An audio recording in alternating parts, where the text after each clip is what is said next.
poderosas, esse é o Café com Batom e hoje a gente vai falar a respeito de uma doença que a OMS, Organização Nacional de Saúde, considera o mal do século. Uma a cada 5 pessoas tiveram ou ainda vão desenvolver essa doença ao longo de suas vidas. Hoje a gente vai falar sobre a depressão. Cerca de 350 milhões de pessoas no mundo possuem essa doença. E nós, mulheres, somos as mais atingidas, segundo o site Psicologias do Brasil, devido a problemas hormonais, como menopausa, gravidez, menstruação, mas também por problemas sociais, a cobrança social em cima do papel da mulher, a violência, a desigualdade entre gêneros, tudo isso influencia para sermos as pessoas mais atingidas. E somos mesmo, porque a gente é realmente muito cobrada e as tristezas, as relações que a gente tem no dia a dia, a perda de um trabalho ou de repente o término de um relacionamento, isso pode desencadear alguma tristeza ou até mesmo uma depressão, mas quando eu devo saber a diferença entre os dois, né? Quando eu devo procurar um profissional para tratar? Então, para falar sobre isso hoje, nós temos a psicóloga Rejane, psicóloga e psicopedagoga, e também a Tayana Martins, que é coaching e especialista em inteligência relacional. Oi, meninas. Olá.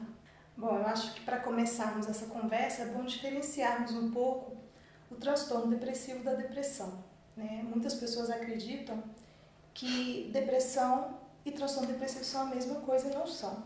Os transtornos depressivos, eles são ocasionados por essas oscilações, né, de momentos tristes da nossa vida que geralmente não conseguimos lidar. Já a depressão é uma alteração hormonal, química, que necessita de um tratamento muito mais minucioso, com a ajuda de psiquiatra, e ele costuma ocorrer por muito mais tempo do que o do transtorno depressivo. O transtorno depressivo ele vai variar de transtorno moderado, leve, né? Começa pelo leve, moderado, até o agudo, que pode vir lá se tornar uma depressão mais na frente. Os transtornos depressivos, então, eles são ocasionados por problemas da vida, né? Isso. Pode ser o fato em si que aconteceu, a perda de alguém, o fim de um relacionamento, ou tudo junto. Que às vezes a pessoa não consegue, de certa forma, assim, reagir, ter alguma reação. E é importante associar especialistas, em alguns casos. Por exemplo, o psicólogo, o psiquiatra, até mesmo o coach, né? Isso. Relacionado ao coaching, é importante a gente diferenciar uma abordagem da outra e até onde vai, né? Quais são os limites. O coaching não trata depressão.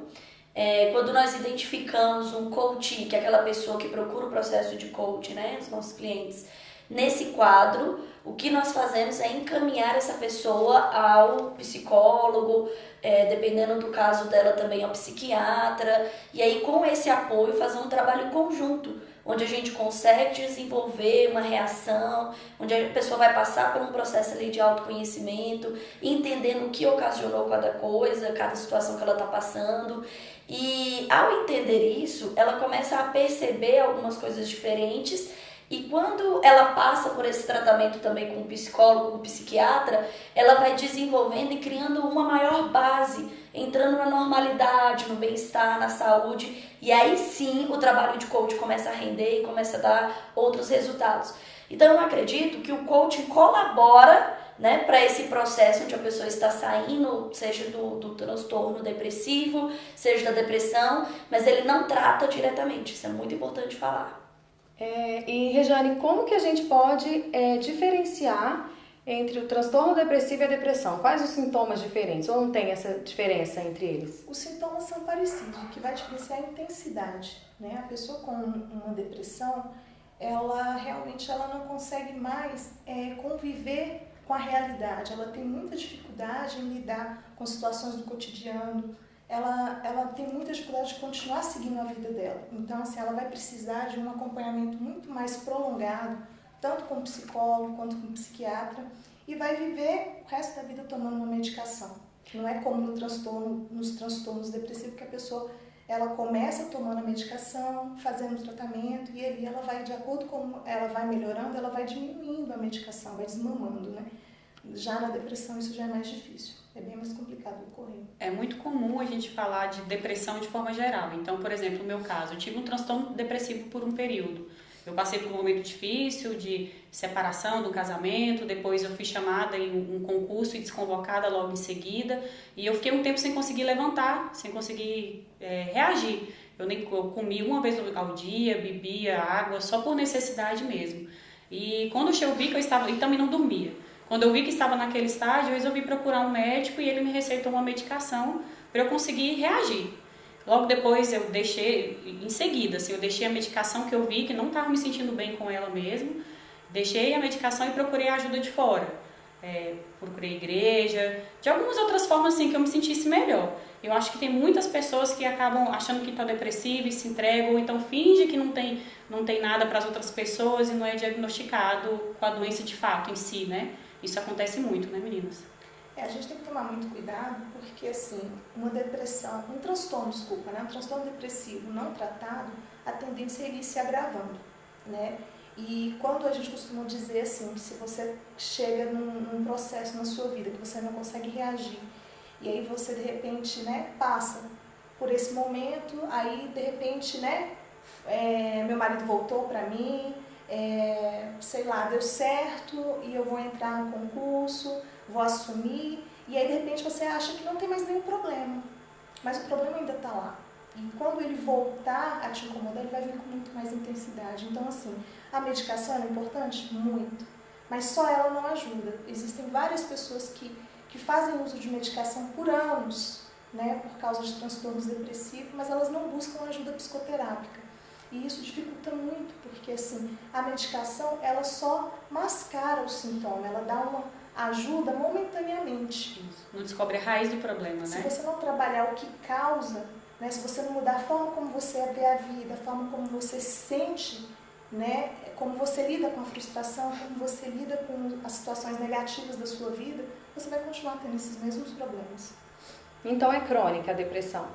A depressão Mas o transtorno depressivo não? Depende da gravidade, né? Porque ele pode ser leve, moderado ou agudo.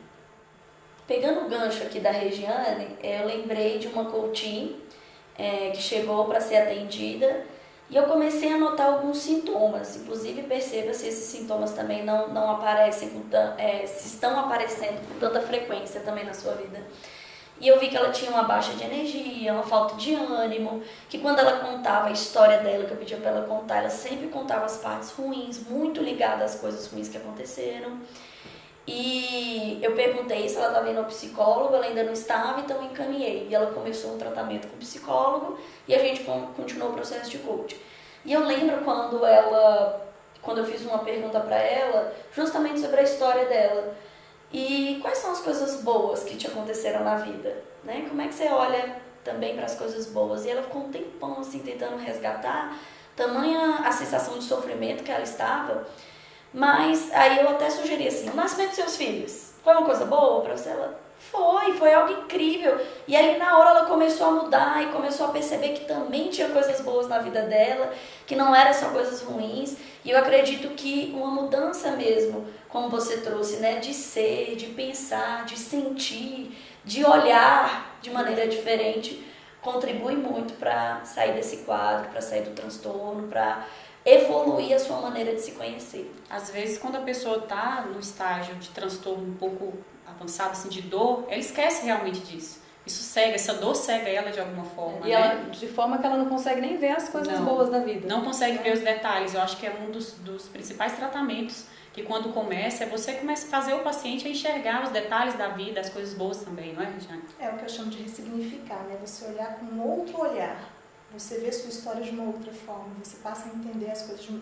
Quando você entende, você já dá o primeiro passo para a mudança, né? E isso é um trabalho que é feito no consultório.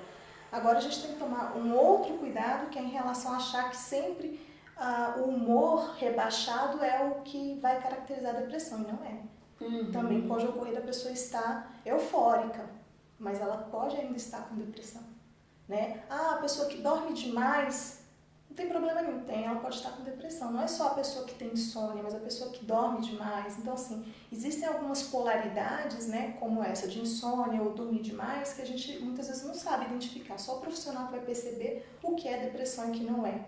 Às vezes no consultório chega pai, mãe fala assim, nossa, mas minha filha na hora que fala, adolescente, né?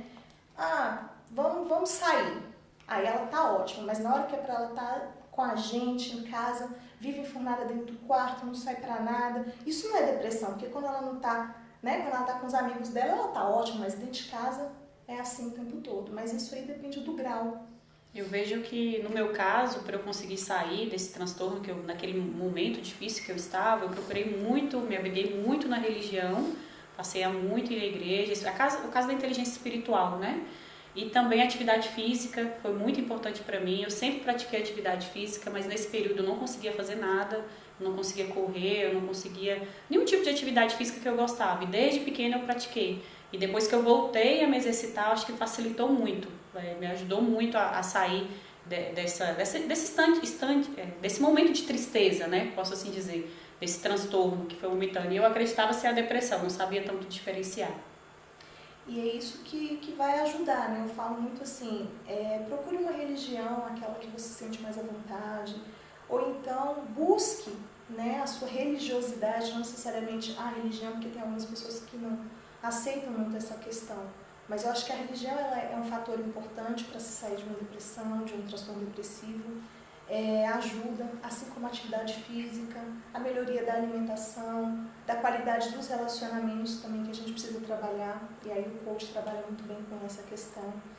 E eu acho que, assim, tem como lidar com a doença. Agora, tem muito estigma, né? A sociedade, ela estigmatiza muito, e eu falo que a gente tem que tomar cuidado com rótulos, porque nós estamos criando uma sociedade, a nossa sociedade está criando pessoas doentes, né? E a gente tem que tomar muito cuidado. A depressão hoje, os transtornos depressivos, eles atingem as crianças cada vez mais cedo, né? Por essa cobrança que nós temos na sociedade do corpo perfeito, de que você tem ali à sua disposição toda a informação, né, que você precisa, então você tem obrigação de ter acesso a isso.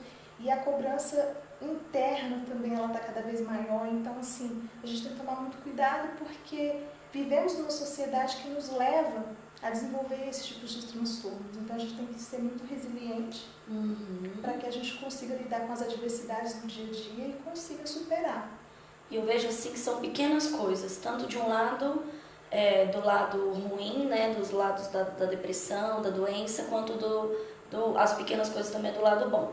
As pequenas coisas do lado ruim é justamente, como você falou, né? Às vezes a pessoa está fingindo que está bem, mas por dentro ela não está bem porque ela não tem capacidade de se comunicar. Dentro da inteligência relacional a gente trabalha muito isso, porque ela está liberando toxinas ali no organismo dela, ruins, que está levando ela para baixo porque ela não consegue se expressar, ela não consegue tratar um problema dentro de uma relação que ela tem.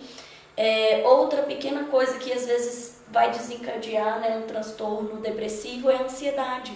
A pessoa não sabe como lidar com o futuro, ou ela pensa muito a respeito do futuro dela e não consegue mais viver o hoje. Como você disse, tem acesso a muita informação, mas não consegue colher aquilo que é útil para ela. A gente está inseridos numa sociedade onde tudo é momentâneo, eu tenho que dar um retorno muito rápido. Então a gente entra no autocobrança, numa autoexigência, e eu estou o tempo inteiro satisfazendo as expectativas do outro e acabo esquecendo de cuidar de mim. Então essas pequenas coisinhas no nosso dia a dia que nós temos que ficar muito atentos, essa questão da espiritualidade. Eu foco em tudo, eu tenho sucesso na área financeira, eu tenho sucesso na minha profissão, eu tenho uma boa família, mas a minha espiritualidade sempre está em último lugar. Sendo que eu vejo a espiritualidade como uma força motriz para as outras áreas da sua vida.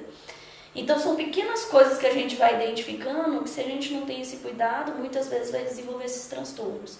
E para o outro lado das coisas boas, eu percebo que quando a gente tem pequenas atitudes também de autocuidado, de tomar uma água, de descobrir, nossa, eu detesto academia, mas eu me identifico com crossfit, eu consigo ir para a rua e correr, eu consigo fazer ali um alongamento, eu gosto de pilates, né? Buscar outras opções que leve ela a também trazer boas substâncias para o organismo dela.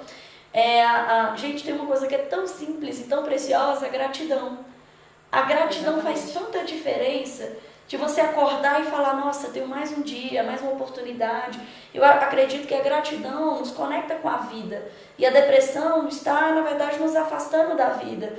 Então, quando a gente vai para a gratidão, a gente está nos conectando com os motivos que nos fazem viver. Sim, é dar valor nas pequenas coisas, né? Que às vezes passam e a gente não percebe. São coisas tão bacanas que acontecem no dia a dia da gente. O simples levantar e acordar e ter saúde. Eu falo que quem me acompanha em mídia social vê que eu posto o tempo todo a questão da gratidão. E realmente eu passei a ver coisas pequenas do meu dia a dia e até os momentos difíceis, porque nem tudo são flores. E depois que a gente passa por um momento muito difícil, virão outros difíceis. E a gente tem que aprender a lidar. E agradecer até os momentos difíceis que nos ensina, né? Que nos ensina a ser diferente. E se está acontecendo aquilo, algo a gente tem para aprender. Com certeza. E até nos piores momentos, né? A gente sempre tem um aprendizado, nem que seja ajudar outras pessoas, como a gente tem tentado fazer aqui, ajudar outras pessoas a superarem também problemas. E tanto no coach quanto nos processos terapêuticos, como se a gente fosse trabalhando a musculatura da resiliência. Você vai desenvolver uma forma que esteja conectada com você e não que esteja copiada do outro, para você lidar com seus problemas do dia a dia, para você aprender a superar situações difíceis, e aí você vai desenvolvendo essa forma que mais faz sentido para você. Então, quando vier uma outra situação, um outro problema, você já começou a desenvolver essa musculatura. E essa musculatura ela vai ganhando mais rigidez à medida que você também procura ajuda, né? Se você aprende a lidar com aquela maneira sozinha, porque muitas vezes a gente pensa que está solucionando, mas a gente está maquiando aquela situação, então a gente não está de fato aprendendo como lidar. E quando acontece outra coisa, como estava tudo maquiado, só desembrulha todo o outro, né? Todo o restante. Então, às vezes a gente está num momento de irritação, uma coisa simples aconteceu, alguém pisou ali no seu calo, ou um copo quebrou, e você joga tanta emoção naquilo, tanta raiva, mas por quê? Foi um gatilho que trouxe várias outras coisas que já estavam acumuladas e que você talvez não soube lidar. Então, é muito importante. E percebe, né? E que precisa ser ressignificada, porque se você não ressignifica, você continua cometendo os mesmos erros. Eu acredito que na medida em que você tem consciência daquilo que te afeta e como isso te afeta, fica mais fácil lidar e fica mais fácil mudar. A mudança não é fácil, né? Eu costumo observar isso no consultório, eu estou há 15 anos, né, na clínica, e eu vejo o quanto é difícil, o quanto é doloroso esse processo de mudança, mas o quanto ele também é significativo na vida das pessoas, né? Você perceber que você não é mais tão cego às coisas que te acontecem, que você não é alheio às coisas boas que acontecem na sua vida. E geralmente o grande problema que afeta ali a maioria das pessoas que buscam ali a terapia é que elas não conseguem mais enxergar a beleza da vida, elas não conseguem ter esperança no futuro e elas começam a ter uma visão muito negativa de si mesmas e do futuro.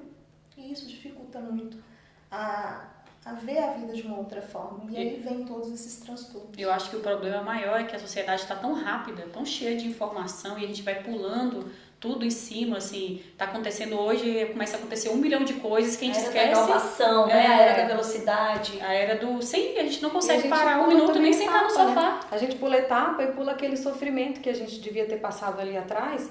Você, não, preciso me recuperar logo, sendo que você não conseguiu nem superar o que aconteceu ali atrás. Então, acho que você tem que dar tempo ao tempo e tentar superar aquilo, porque se você não superou aquilo, como você vai superar aquele outro problema que vem lá na frente? Mas é porque nós vivemos nessa questão, né? Se você observar até mesmo com processos do adoecimento mesmo, normal. Você vai ao médico, ele te passa uma medicação, você tem 7 dias para tomar aquela medicação.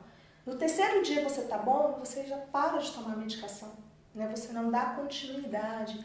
E eu falo muito assim para os meus pacientes, quando você tá bem, é o momento que você tem que vir para a terapia, não é quando você tá mal. Porque quando você tá mal, você só vai querer falar daquele problema que tá te afetando. Isso é importante, né? E aí quando você tá bem, é quando a gente começa a trabalhar o que tá lá atrás. Aquilo que você não conseguia tocar porque dói. Exatamente. Você encobriu aquele sintoma porque dói. Eu não quero tocar naquilo, dói demais. E aí quando você está bem é o momento de trabalhar isso. E aí sim a gente está trabalhando para melhorar essa questão dos transtornos, né? Porque a ansiedade todos nós temos. Mas o grande problema da depressão e dos transtornos depressivos é que a pessoa está presa no passado. Ela fica o tempo todo lá no passado, achando que o que era lá atrás era melhor do que o que ela tem hoje, então ela se apega muito ao passado e ela não consegue viver o hoje. Então a gente tem que mudar essa forma de ver, né, para que a gente consiga realmente avançar na vida. E as mudanças, às vezes a gente tem consciência daquilo que quer mudar, mas a gente não consegue mudar. E aí é onde entra as crenças, a autossabotagem. A gente tem que, junto, né, com o processo, olhar para si de uma maneira diferente, né, ampliar esse nível de consciência, ter essa clareza para então mudar. Tem muitas coisas que a gente às vezes quer mudar, mas não consegue, justamente por alguma crença, alguma experiência do passado, ou alguma mental, outra... né, fixo que a pessoa tem e ela não muda. Exatamente, por mais e na razão dela, tá claro que ela precisa mudar, mas o corpo não age, então essa desconexão também é trabalhada. A gente começa um processo reflexivo, tendo uma clareza primeiro daquilo e depois da clareza ela identifica quais são as crenças que estão impedindo aquela mudança, para então dar um novo significado, trazer novas crenças e começar aos pouquinhos, né? Eu sempre falo, os pequenos passos elegantes, para esse processo de mudança acontecer de fato. Porque o paciente chega no consultório geralmente muito ansioso. Eu quero mudar, mas eu quero mudar ontem. Não quero esperar. Ele não quer conviver mais com a dor, né? Ele não acha quer que vai ser de um conviver dia mais para com o a dor. outro. Exatamente. E assim, é muito difícil, porque às E vezes... quem quer, né, conviver com a dor? Exatamente. E assim, para mudar algo que te incomoda muito, você vai ter que mudar pequenas coisas para você chegar até lá. E mudar também é tão difícil. É tão difícil. Você mudar seus hábitos, também. né? Você Nem mudar... tudo precisa É mudar. difícil você olhar pra você e falar, poxa, tô errada, preciso mudar isso, é complicado. Mas sempre tem um jeito, né? Há esperança. Sim. Quando a gente procura profissionais como as meninas aqui, né? Então, há esperança. Se você está passando por algum problema, como um distúrbio depressivo ou até mesmo a depressão, então vale a pena você resgatar quem você é e procurar uma ajuda de um profissional, como coaching ou como psicólogo, ou até mesmo psiquiatra, se o psicólogo achar que deve, dependendo do seu grau. Vale a pena você resgatar isso em você e tentar melhorar. Então não desiste. E é isso, né, meninas? Muito obrigada. Obrigada a vocês. E É um prazer estar aqui. o prazer foi todo nosso. Obrigado. Café com Batom acaba aqui. Até a próxima. Essa conversa precisa continuar. Se inscreva no nosso canal, ative o sininho para receber as notificações de novos vídeos, comente, curta e compartilhe. Tem vídeo novo toda semana.